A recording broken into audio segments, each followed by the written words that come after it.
Welcome to worship with the Universalist Unitarian Church of Peoria. My name is the Reverend Jennifer Innis. It is my great joy to be the minister with this congregation of people of all ages at all stages of life. This is a beloved community striving to live into its mission of embracing freedom, loving wholeheartedly, growing in mind, body, and spirit, and adding to the wholeness and the healing of the world. We welcome people of all ethnicities and races, economic and social situations, politics, abilities, sexual orientation, and gender identities. We advocate for human rights, and we strive to be good stewards of our earth. In living our mission, we recognize the network of relationships of which we are a part. This is the ancestral home of the Peoria people. They were here, they and other nations were here long before the first European settlers came down the Illinois River. So we take a moment, as we have been asked to do, to recognize the Peoria people for who they were and for who they are today. I want to thank folks for joining us in person and online. We recognize how important it is to gather together in person, to welcome people, to stretch a little bit and come into a community to see what that might be like. So if you are new to us, I want to thank you for joining us. I hope you were greeted. We have lots of name tags. Please help us get to know you. We welcome all the questions as well. And I invite everybody to come and join us after service for our coffee and conversation in Fellowship Hall, or if there's conversation to be had on Zoom, if you're joining us online as well. Let me invite folks to check to see that your devices are in worship mode. And if you need a little bit of help, don't be shy. We all need to figure out how to use these things these days, don't we? And I have a few notes for today. Let's see.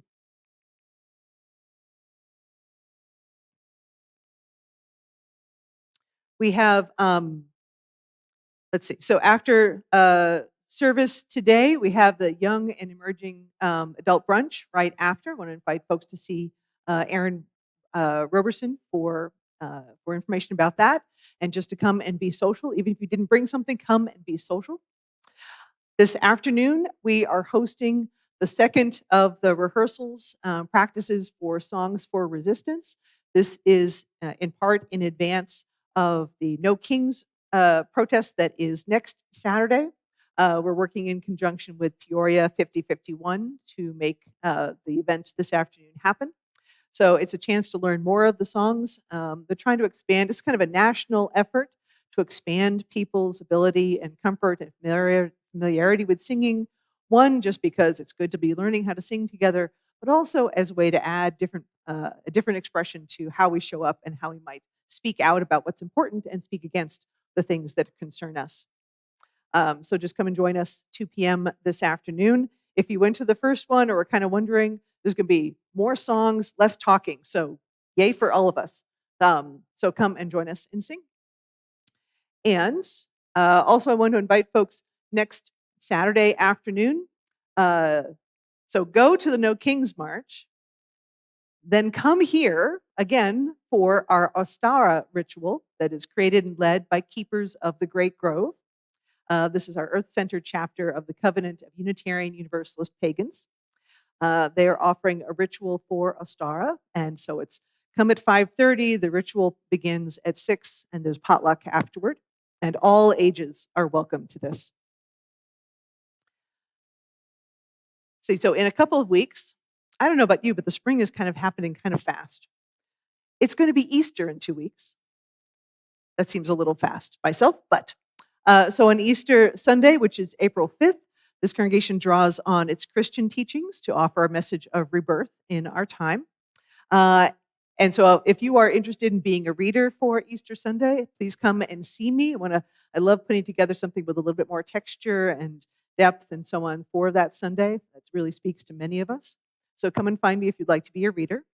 And also, we have the big egg hunt after the service. This is something that we put out to the public, and we get a wonderful range of people who come and join us for this egg hunt. And we need volunteers to help run before, during, and after. And also donations are needed to help kind of fill out the wonderful things that people will receive. It's not just about the candy. I mean, it is about the candy, but it's not just about the candy. And if you haven't joined us for the egg hunt before, when it's good weather or even reasonably good weather. Part of the egg hunt happens in the woods. So if you're someone who likes to help set up things in the woods, let me invite you to come and help us. And also, there's things to do inside as well. And see Jesse Laughlin for details about that. And now I want to invite us into our opening song. All of the songs this morning are from the list for songs for resistance. So we'll start with "We Are Here" with Serena Partridge, and let me invite Tom to come help me sing through this. I'm going to apologize for where my microphone is sitting. It seems to be wanting to sit way too close to my face.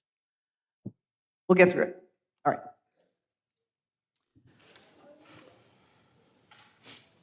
So what we'll do is just go through this a couple times and then sing together. So if you want to repeat after me, there's an echo on this one, then we sing the last line through twice together. So repeat after me. We are here. Yes, please rise in body or spirit. With our voices, our love for each other will carry us through. Repeat after me. Our love for each other will carry us through. Okay, again. We are here, with our voices. Our love for each other will carry us through. And we repeat. Yes, our love for each other will carry us through. Let's keep going. We are here, with our voices. Our love for each other will carry us through. Yes, our love for each other will carry us through. We go to anger. We are here, with our anger. Our love for each other will carry us through. Yes, our love for each other will carry us through. With our courage, we are here, with our courage. Our love for each other will carry us through. Yes, our love for each other will carry us through. With our voices, we are here, with our voices. Our love for each other will carry us through. Last time. Yes, our love for each other will carry us through. Please be seated. I invite Jean Burke forward for our opening words.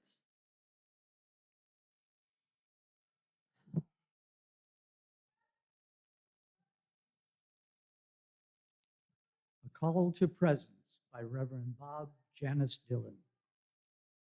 Here within these walls, here in this community of love and justice, we pause in our busy lives to consider what is worthy of our deepest yearnings. In the time we are given here, may we pay attention to wonder of each moment.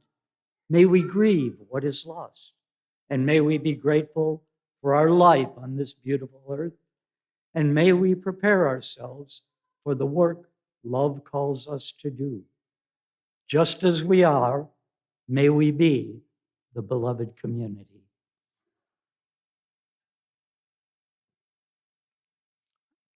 And I invite Alex and Vin Titoff to come light the chalice.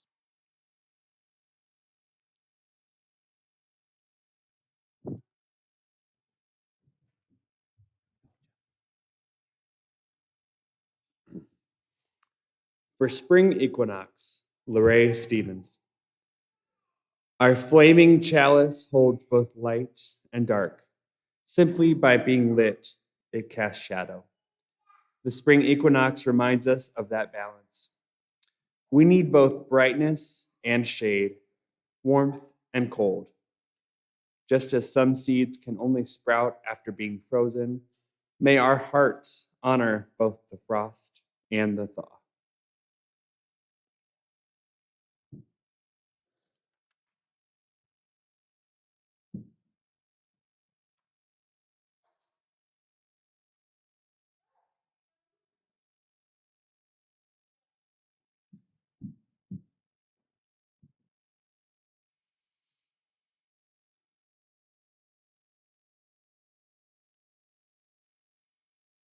Somebody sang for me, had me on their mind, took the time and sang for me.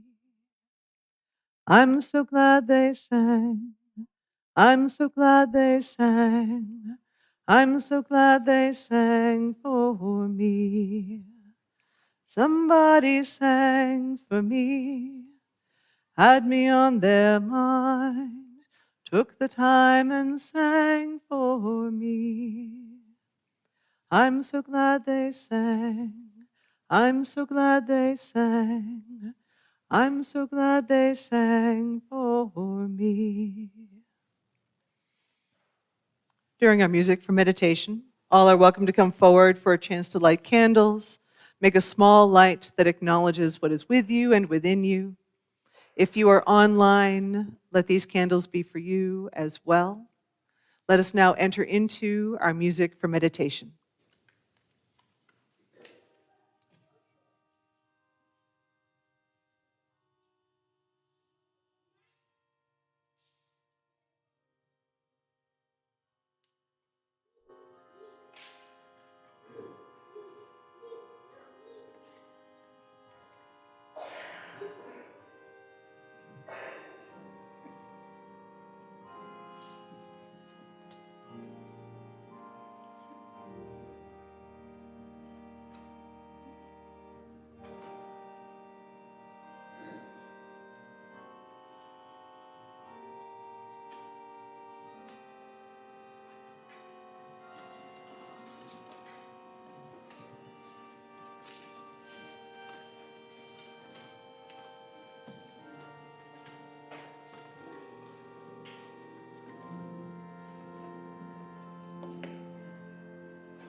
from Elena Westbrook to remind ourselves what is real. In a world ravaged by violence, by hatred, by conflicts that seem eternal and insoluble, sometimes the only thing we can do is to be still for a moment, to remind ourselves what is real, that the sun rose this morning, the dirt under our feet, the air whispering in and out of our lungs. This hour, try to just be present in each moment as it unfolds. Your simple attention is what makes these moments holy.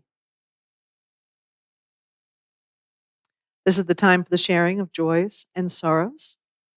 And we'll start with a joy. Let me offer congratulations to Randy Stevens. He received more than enough votes as the write-in candidate during the primary to advance to be the Democratic candidate for Peoria County Treasurer. Woo! Congratulations, Randy.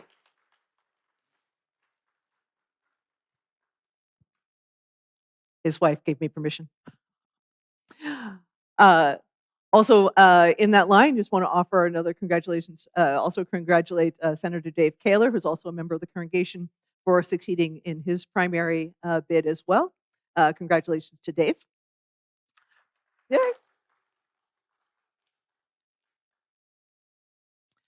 Let me turn towards health. We offer wishes for healing and care to Hillary Wasson. She is being treated for neuroendocrine cancer and recently had a tumor removed. So we offer hope that the cancer has been cleared from her body. We have a prayer request from Mary Mahalan Kafar for her friend Lynn. Lynn is undergoing colon cancer surgery tomorrow. So we certainly offer our prayers for wellness and healing to Mary's friend Lynn.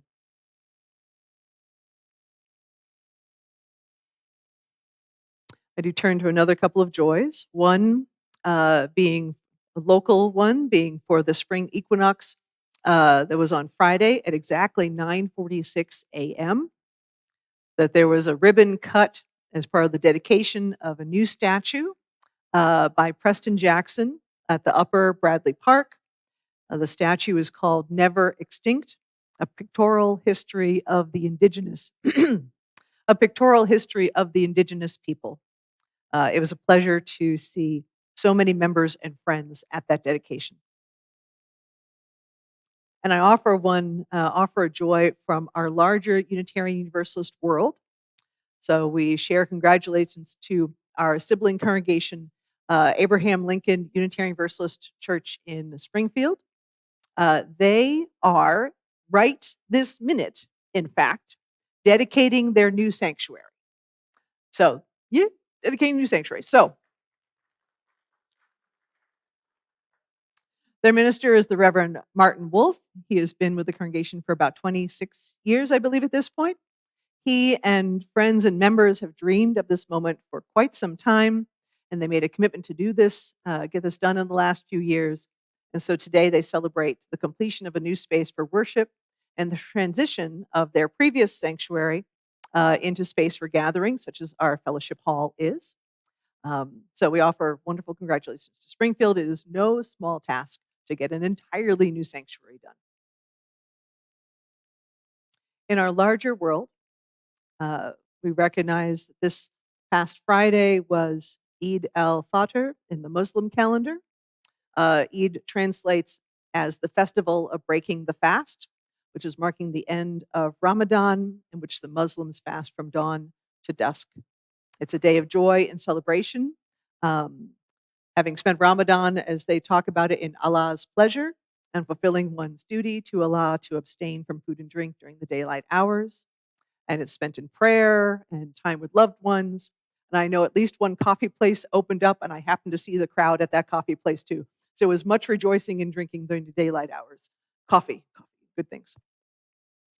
All right. I invite us to hold one more moment together. For in our circle, we have room for all the names, all the milestones, the joys and sorrows that are among us.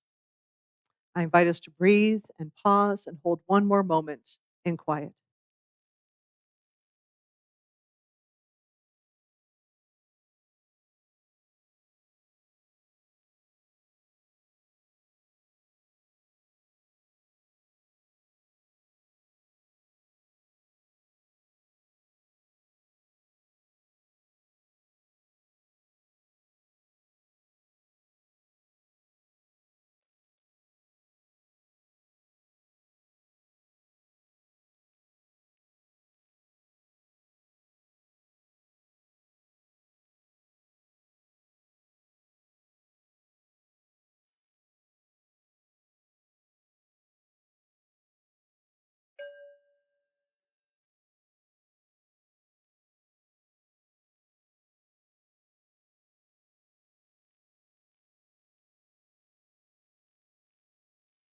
Shalom, salam, amen, and blessed be.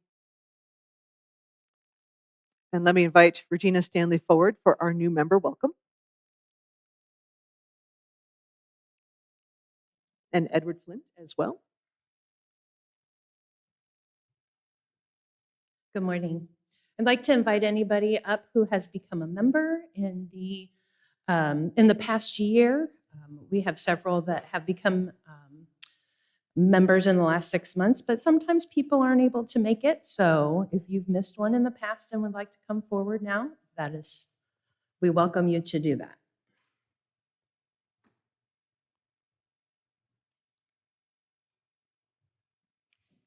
So we gather in church, seeking a higher purpose and a deeper life than we could find alone. We are grateful today that all of the members, we have members here, we have members there, have found your way here, that you decided to make a commitment to this faith community. And we hope that as members of the church, you allow yourselves to know and be known, to minister to and be ministered unto, to love and be loved by the congregation. I'm going to move over. The relationships we form in the church are based on our needs of the Spirit, and these needs render each of us vulnerable and therefore reliant on one another's grace, goodness, and generosity of spirit. As members of the church, let us be guardians of each other's struggle and our inherent worth.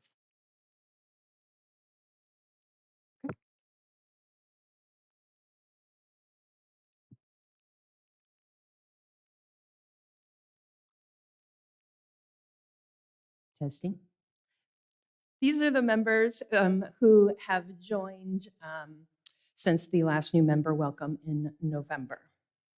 Nicholas Poignant, Amy Itchner, Andrew Dossett, Brandon Arender, Liz and Alex Titoff, Naomi and Stephen Shepard, Austin and Aaron Tovra, Jason Lamb, and John and Kate Meredith Cox.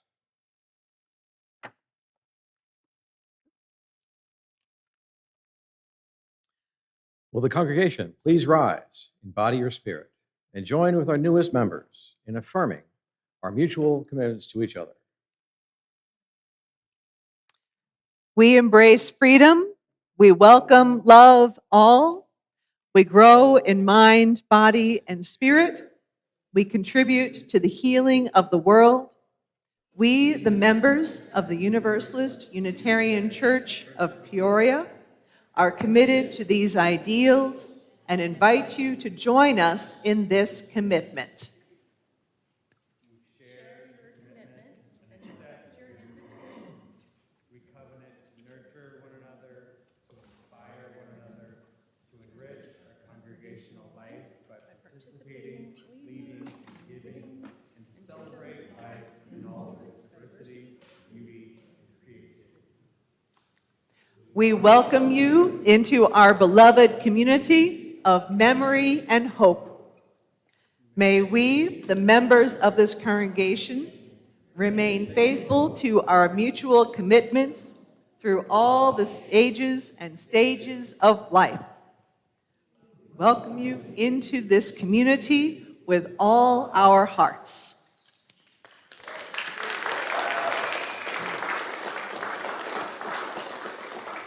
I have a gift for each one of you, but I also want to let people know there were some that were not able to be here today. One had a sick kid, one had to work. We do have a new member bulletin in the hallway, so take a look at it. And when you see a new member, introduce yourself and we'll get to know them. Thank you, Regina. All right.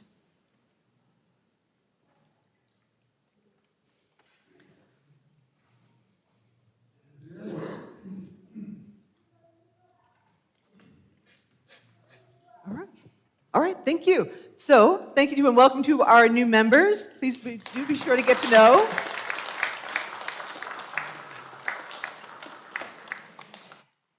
And now let us sing out our children and their adults to their programs for today. Let us sing Go Now in Peace.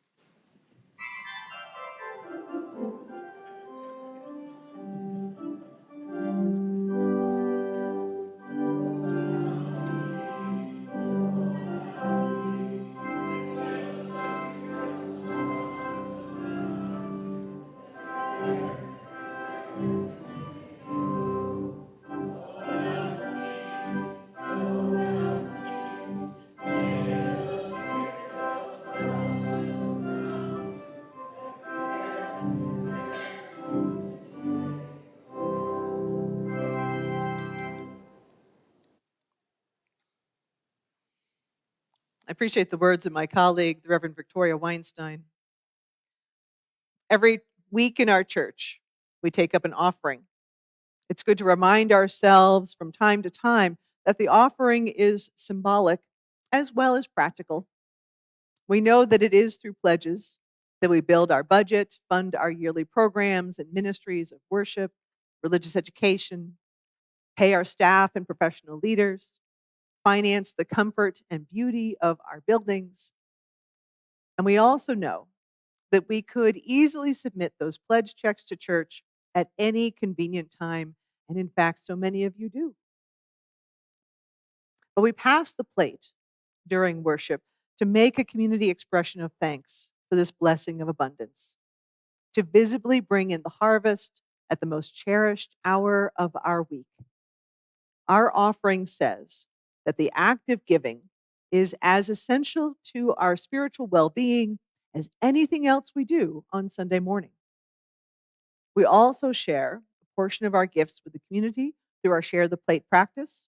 So for the month of March, our Share the Plate recipient is the East Bluff Community Center Food Pantry. They operate 4 Saturdays a month, and people are able to come in and select food items and take home a prepared bag. They also are able to come and have a meal, have a chance to be social, get connected with people. This is a way to serve some of our most marginalized folks. And as I'm sure we all know, given the cost of things and how simply the cost of living has risen so much, that trying to get by is that much harder in our time. So thank you for all the gifts that you offer, and it's a pleasure to be able to share a little bit of our generosity back out into the world. If you are going to make a donation, put something in the plate and use the envelopes in the pews. Please be sure if you're using cash in the envelope, put your name and what the designation is on the donation. We want to make sure to give credit where credit is due, or go to the QR code if you're fancy like that. So I want to thank everybody for all of the gifts and all of the ways they show up that make our congregation possible. We truly could not do this unless every one of us did a little something together. And now I invite the ushers to please come forward.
Our reading is from a writer I'm starting to get to know called Wayne Martin Mellinger.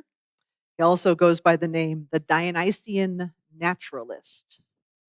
The Dionysian Naturalist. He says,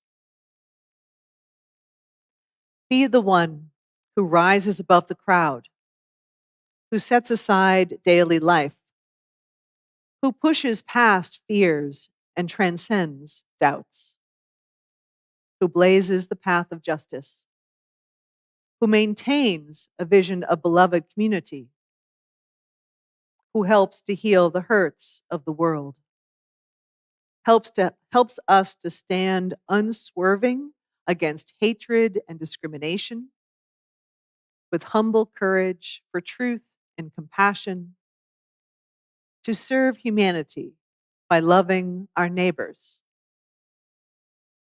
Together we will get to the promised land. Many have dreamed of this destiny. Some have given their lives for the promise of a new life. Our struggles will not be in vain. Together, we can do anything. Blessed be, and amen."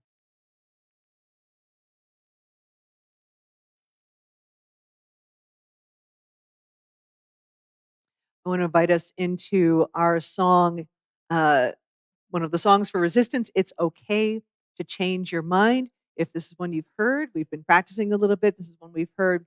This was created by Annie Schlafer in the midst of the Minneapolis surge from federal agents and sung. You may have seen the videos of this, sung with crowds at the hotels where federal agents were staying, maybe to keep them from sleeping, maybe to disrupt business as usual, but also to communicate an opportunity, a witness, permission to maybe change what they were doing, to remember and reconnect with humanity, and also singing in a way that helps us make sure that we're doing the same. So I want you to please join me, rise in your body and spirit for our It's Okay to Change Your Mind.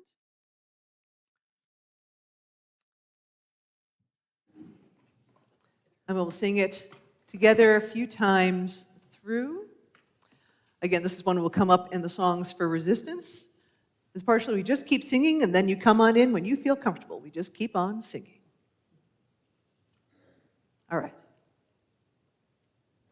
It's okay to change your mind. Show us your courage. Leave this behind. It's okay to change your mind. Then you can join us. Join us here anytime.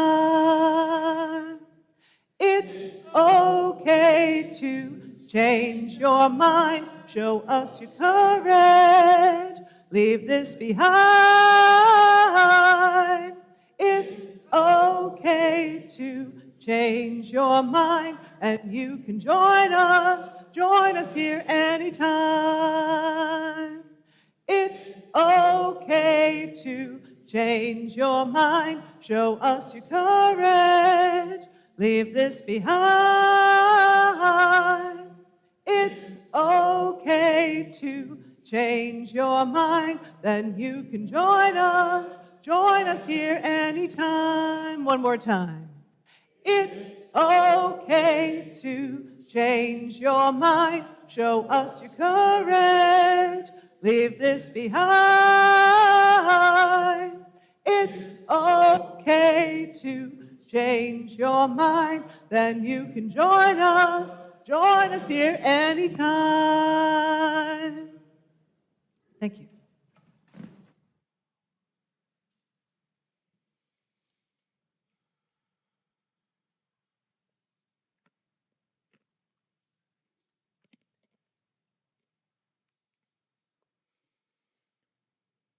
So we have the third No Kings protest coming up this Saturday, March 28th.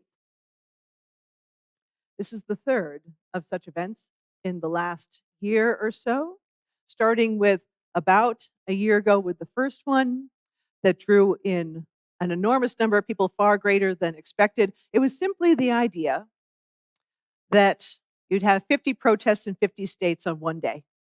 50, 51. And it magnified and enlarged into a national movement from day one. We had members of the congregation, we had members of the community out, I think, at the stadium along War Memorial here in Peoria. And we joined in solidarity with people all across the country. And then last fall, in October, we had the second No Kings protest that brought out one of the single most populated protest counts that has been on record. Again, all across the country, solidarity around the world as well. And people are simply trying to show up. People are simply trying to show up for the sake of democracy, for the sake of human rights, for the sake of fair treatment, given how much we have been seeing federal agents harm our neighbors again and again and again in terms of immigration raids, in terms of protesters being harmed, and much more. And now at this point, we have the third No Kings protest. This is coming this Saturday. I think it promises to be the largest yet.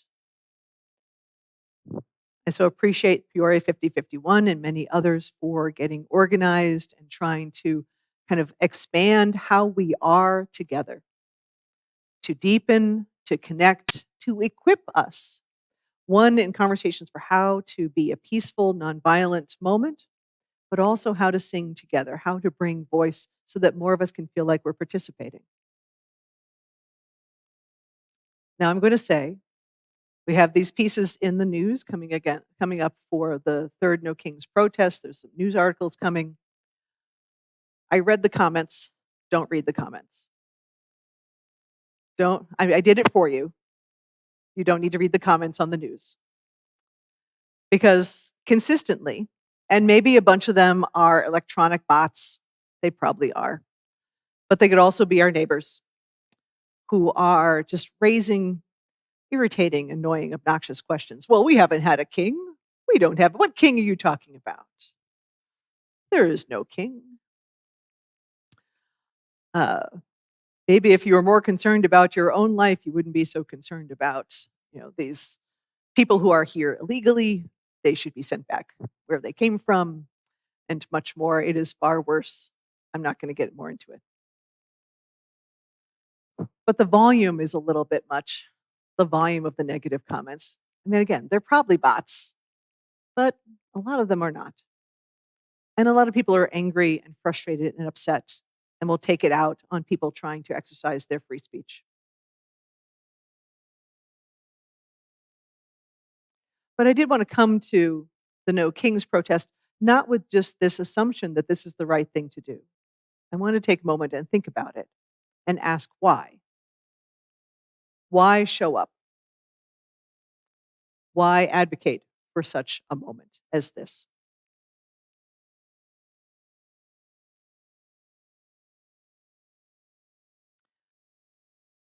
I think some folks would ask, what is the point of offering a protest? What is the point? What is the purpose of this? Sometimes it can feel like there's one person on one corner with one sign, and it's just futile. It's just too little, too late. And I think many of us have a sense of that and a wondering of that in our hearts, a sense of helplessness. Like, how can this possibly do anything? We are amidst forces that are truly beyond any one of us in scale. Our justice system is broken, is breaking. It was already struggling. It was already not great. And now, oh my gosh. Our healthcare system is profoundly wrong, and people die every day as a result. And even whether or not you read the comments, you know that even many of our neighbors are just ugly at each other and us, and unable to see people as people.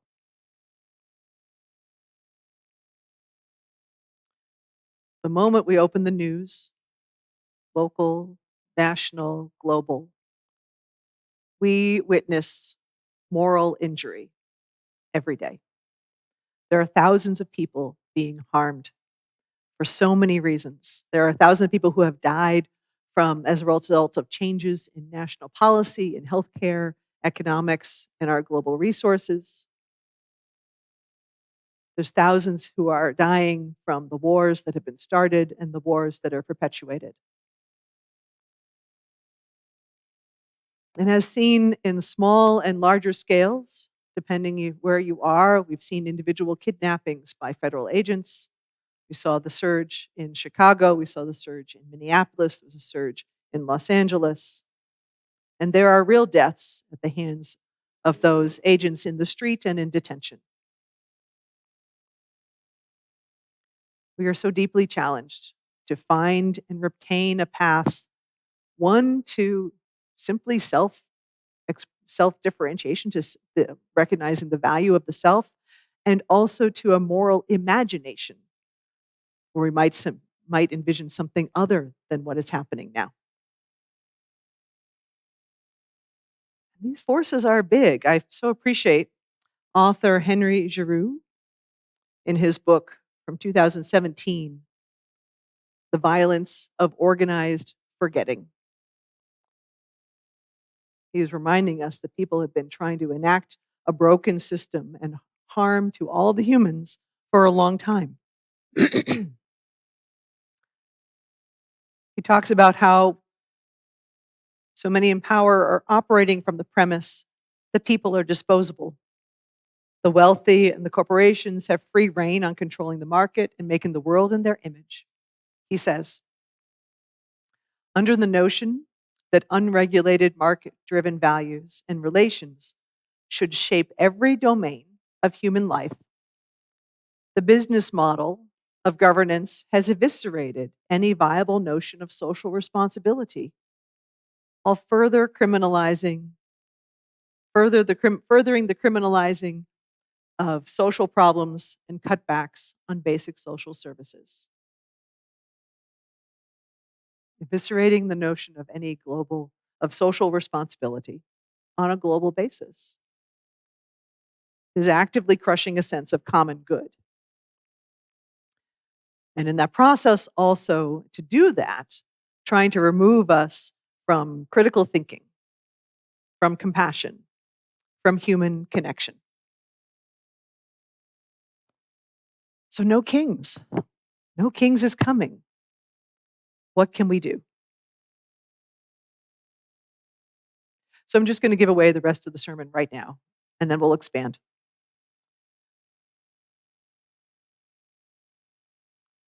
We get to remember our power. Just remember our power. We are not in isolation even when we feel alone. We are called to show up, including when we disagree, when we don't fully understand, but we know enough to comprehend the humanity and the struggle. We have not given up on humanity yet. Remember our power. We are not in isolation even when we feel alone. We are called to show up, even when we disagree, even when we don't fully know,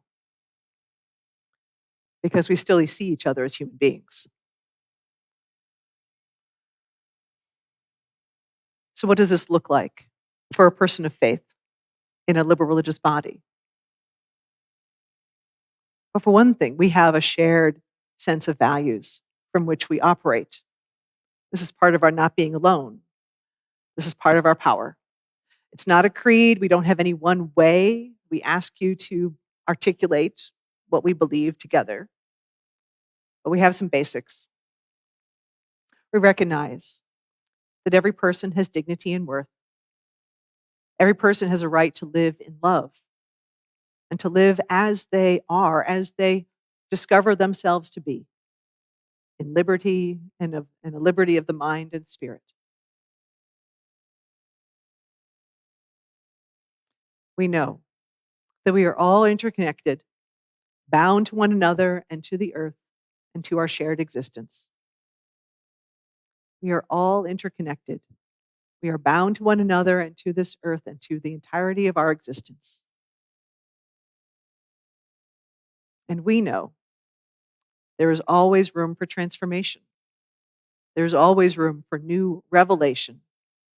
The world is not fixed or finished. The world is not fixed or finished.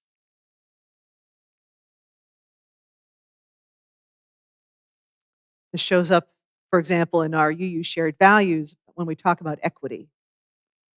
We declare that every person is inherently worthy and has the right to flourish with dignity, love, and compassion.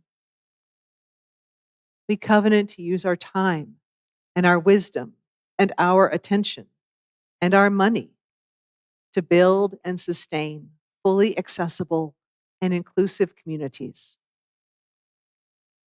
We come at this from all the theologies that are among us. Some of us want nothing to do with God. Some of us want everything to do with God. Some of us understand that nature is the deepest source. And some of us, we just love our science. Not an idol, but we know it helps so much. Some of us love our Buddhist inspirations and our mindfulness teachings. Some of us love our Christian teachings so much and look forward to Easter. All of these ways and more help us enter into this understanding of love, of dignity, of compassion, of connection, of possibility.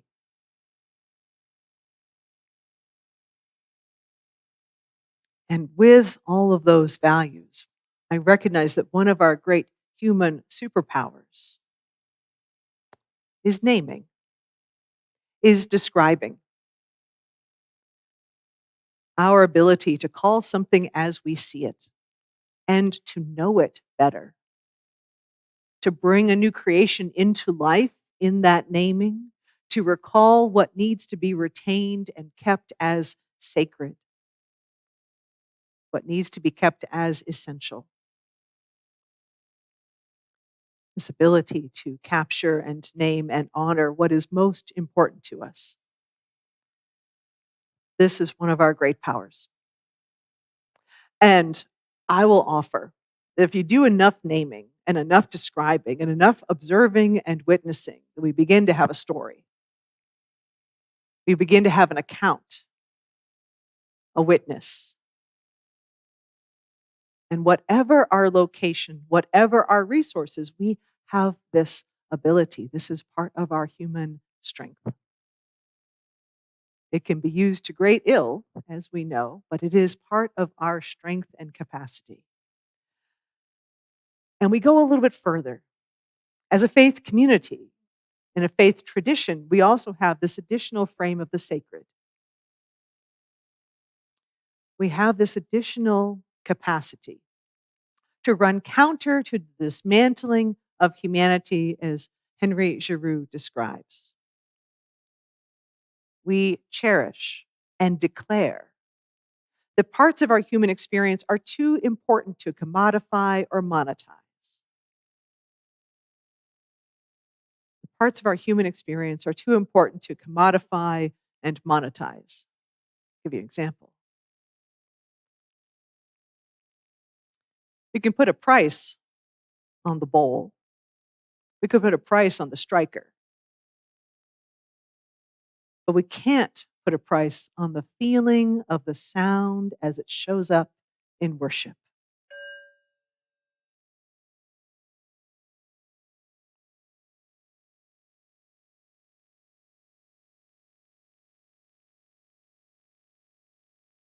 We cannot put a price on that experience.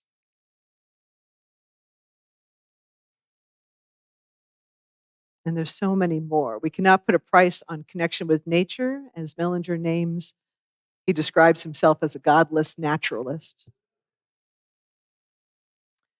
We cannot put our price on the deep feeling that I know I get when I walk into a place that has been created and recreated by and for generations such as this.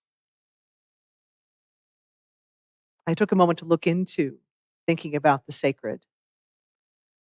At this most basic definition, it is something that is set aside as precious beyond words.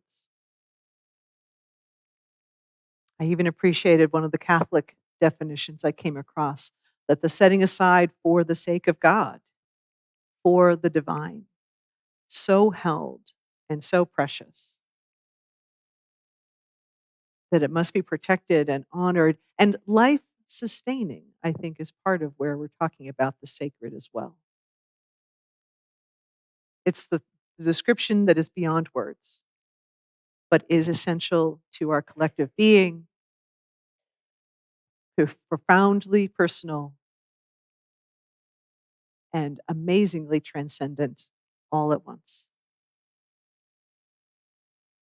So, as we're wondering how to show up, how to offer our witness, how to offer our presence, I want to make sure to invite you after the service and going, what is in fact sacred to you? What is something that you will hold no matter what?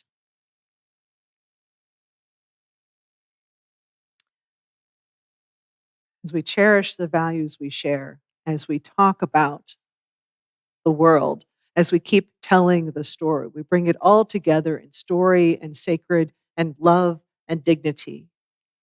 And that comes together in an openness to observe and to listen and to witness. And we need all of that strength, all of those resources together, because in fact, we're offering ourselves to the stories of the world is a dangerous thing to do. There is risk. We watch the news, we listen to requests for mutual aid, we hear the experience of our neighbors in this area. In fact, in the Peoria area, about racism and poverty and violence and more. It is no small thing to listen to pain, so much of which we can't as individuals address directly. There's not a whole lot it feels like we can do. So then what do you do? Secondary trauma comes when we hear stories and take in the pain, but then don't know what to do with it, and it ends up wounding us in the process. Part of our practice, part of talking about this with each other, is to recognize that and how to find ways to kind of acknowledge and appreciate the gravitas of what has been shared, but not let it attach itself to our souls. We make decisions about when and how to receive such stories and practice presence with ourselves, the person we may be talking, and with each other. We get a chance to learn about ourselves and our responses to such witness, and also what does it say about the person who is sharing? What do we need to know about our partner in conversation and story? What led to this perspective? Even when we read the comments that are kind of ugly on the news articles. What led to those? Care for ourselves and then listen again. And this is happening right now in our national and even international conversations. You might have heard the news this week about farm worker leader Dolores Huerta. I'll just let you know this describes a little bit of her experience of sexual assault. She just came out this week with her account of being sexually assaulted twice by the legend Cesar Chavez. She became pregnant both times. She found homes for those children. They were not kept in her life. And how she stayed silent for that entire time and that entire experience until saying something now at age 96. At age 96, she is speaking out.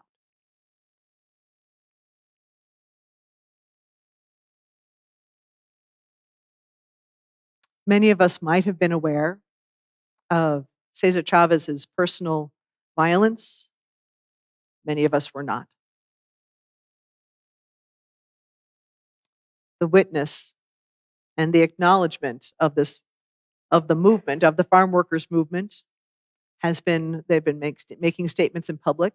The Chavez family has also been making powerful statements that acknowledge the pain, that acknowledge what has been shared, and also acknowledges that the farm workers movement was also not about any one person. And so, amidst the story of the powerful revolution, here is also the story of terrible harm, of terrible violence.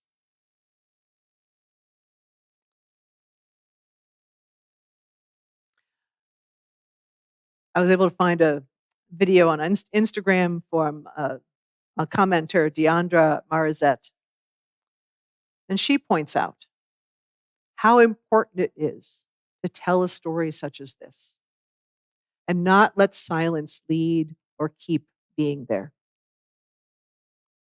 Some would say the communities are too fragile to handle such a truth, that you should keep these things quiet. But Marizette points out, Dolores Huerta gives us a chance to strengthen the community. With this witness, with this story, with this truth, she provides an opportunity for the community to find its strength and to raise questions about how to handle harm, how to repair, how to simply tell the stories that have been hidden and covered for so long, how to provide voice for people who have been told, you don't matter, but you get to be part of the movement. As complicated and as terrible as these stories are. This is part of the power of witness. It's part of the immediate need for the people impacted. People respond right away to Huerta's sharing. But it's also part of the need for the people, for humanity, for our larger calling toward wholeness. We still need to be recognizing the power of these stories, finding this in our, having done the work ourselves to be strengthened and connected with what is true, what we want to keep creating in the world, and then go forward with integrity and honesty and a willingness to be vulnerable and to screw up, but also a willingness to keep telling the truth.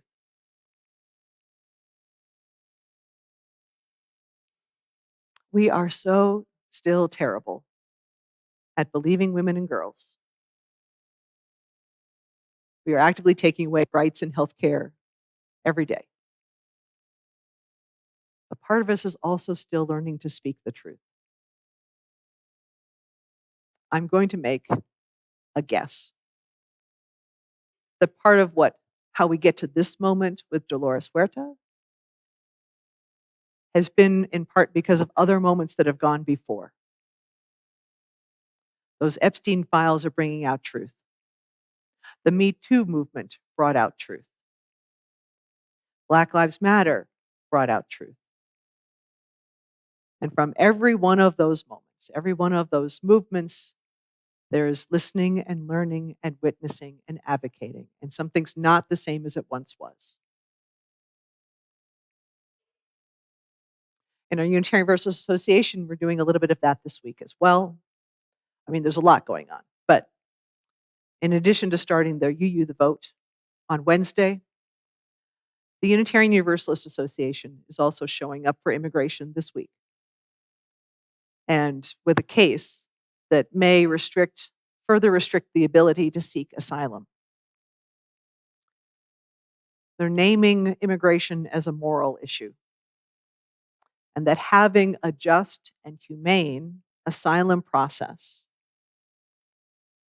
is part of what we should offer to our fellow human beings. When people leave their countries and seek refuge, when they are so afraid of their lives, they will give up everything else. So the Universalist Association has filed an amicus brief for a case that will be heard this week. It is another story amongst the larger stories, amongst the powerful stories, how we get to keep showing up.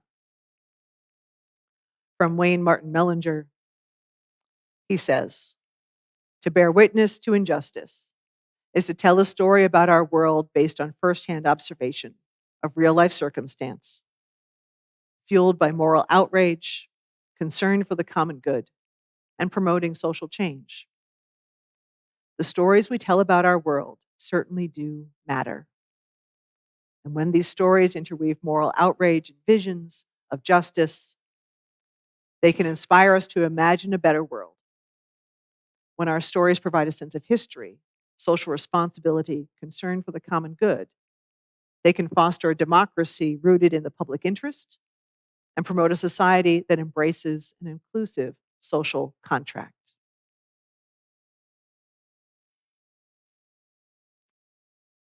Remember our power. We are not isolated even when we feel alone. We have it within us to witness and cherish the full range of our experience. We use our superpowers of naming and storytelling, and we are so needed in this work for ourselves and for others and for the world. My colleague, the Reverend Julian Jamaica Soto, says, "Shake the scales from your imagination, reach, stretch, rise. There is no more time for pretending that everything can be all right without your care, without your attention. There is no more time for pretending that everything will be all right without your care, without your attention."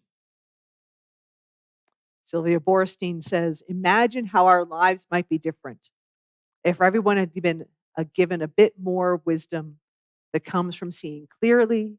Suppose people everywhere simultaneously stopped what they were doing and paid attention for only as long as it took to recognize their shared humanity.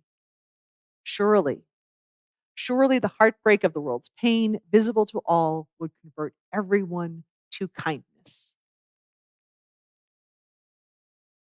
It is our charge and our call, given our values, our capacities, our stories, and our willingness to witness and learn and witness again, to respond to that call into the world, into a more whole, a more safe, a more just global community.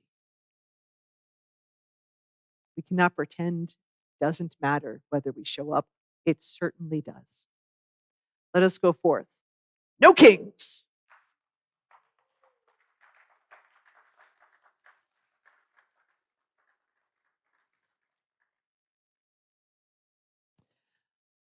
May I invite you to rise in body or spirit for our closing hymn, "Ain't Nobody Gonna Let Me Turn Me Round."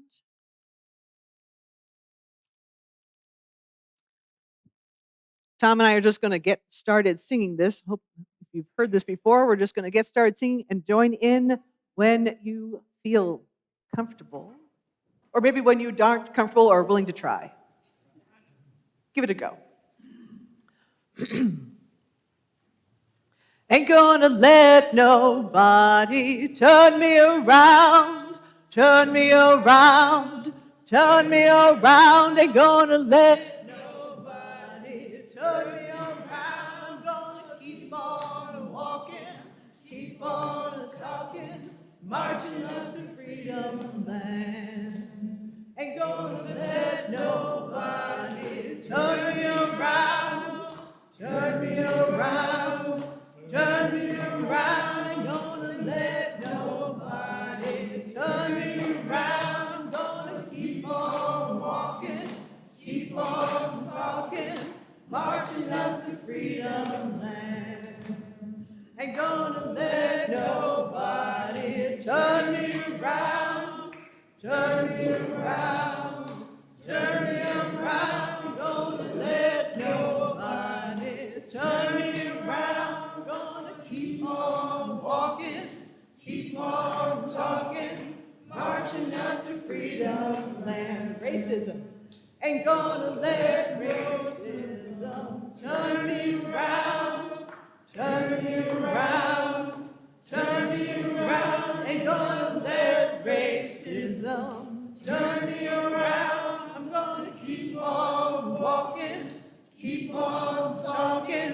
marching up to freedom land. Fascism, gonna let fascism turn me around, turn me around, turn me around. Ain't gonna let fascism turn me around. I'm gonna keep on walking, keep on talking, marching up to freedom land. Last time. Ain't gonna let nobody turn me around, turn me around, turn me around. Ain't gonna let nobody turn me around. I'm gonna keep on walking, keep on talking, marching up the freedom land. Thank you. To Observe the Splendid World by Laura Stevens. We extinguish this flame, but not our focus. We quench this candle, but not our quests. To observe the splendid world, to witness each other, these we continue all the moments of our lives.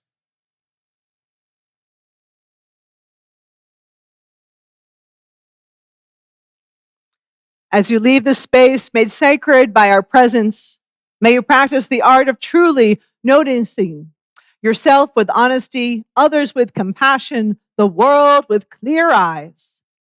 Remember that attention is love made deliberate.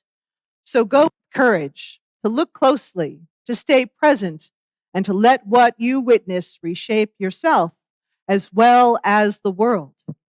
Our worship is ended. Let our service begin.